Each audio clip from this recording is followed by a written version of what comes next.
What's up, YouTube? It's Lex here with a tutorial on Stronghold Kingdoms. I'll probably be doing a few of these because the systems in this game are not well documented, and understanding them is critical to your enjoyment of the game. And since we're playing them already to do our little pay-to-win study, we might as well learn a little bit, right? So one of the systems that really confuses people is the vassal system. Now, what is the point of the vassal system?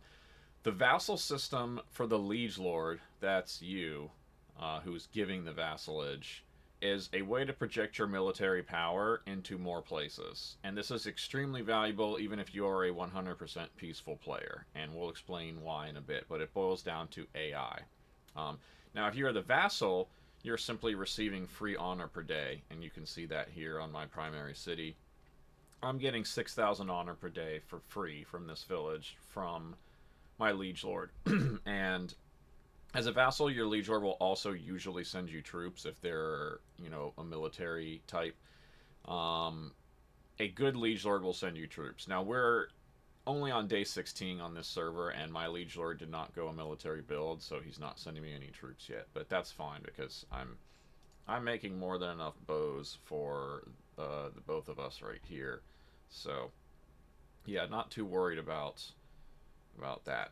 Now, it's much more interesting to analyze the system from the perspective of the liege lord than the vassal, because the vassal just gets free honor and that's it. But as a liege lord, you get a area to station your troops, which effectively increases your max unit size by 500 per vassal. Although you can never retrieve those troops, and if your vassal breaks, the troops disappear. So you want to pick trusted vassals, or at least vassals that you can explain not to break from and who won't do unpredictable things. But here are the factors right here that are most important when considering where to site a vassal, because it's very much like considering where to site a village. You don't want any honor circle overlap, particularly or preferably including outrider cards, meaning you want some extra space between the honor circles. You don't want vassals with a lot of water or dead space. Again, for the same reason.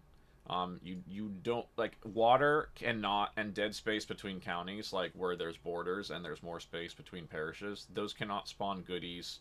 Those cannot spawn AI wolves, bandits, castles. And those are what you are using your vassals for primarily, unless you are at war. Now, if you're at war, you can use your vassals actually just as military bases, and that's pretty straightforward. I don't think we need to cover that. Another thing you are looking for when you have a vassal is you want them to be around inactive local players or those too weak to clear things so that you can clear things. You also want their location to be proximate to where you want to have military power. So if they're somewhere where you don't want troops, that's a negative. Their distance from your village supplying them is also important because the troops have to undergo a normal attack time to station to the vassal to where you can send them. So if they're 12 hours away, that means you will have to have a 12-hour lead time when you send troops before you can use them. That's not necessarily a bad thing, but you have to account for it. You want your target's rank not to be too close to yours, because if they exceed you in rank, they immediately and automatically break vassalage and you lose all your troops.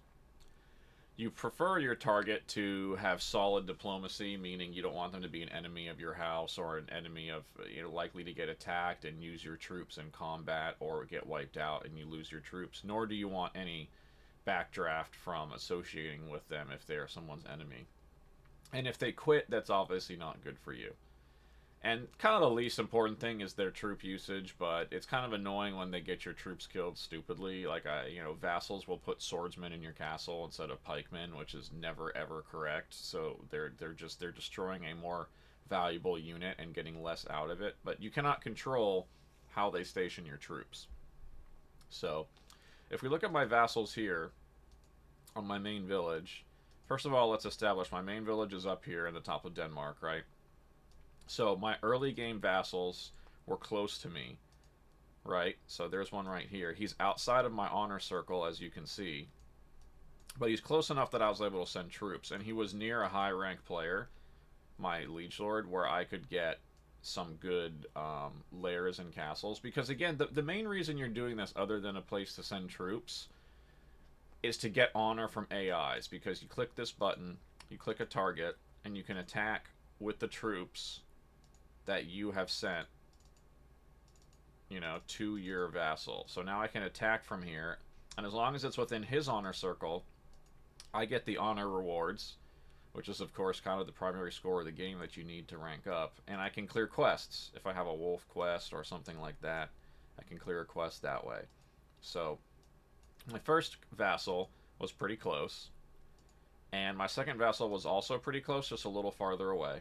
Again, it was still within the range of where I could send troops within a couple of hours early on, so it wasn't a big problem logistically getting things down there.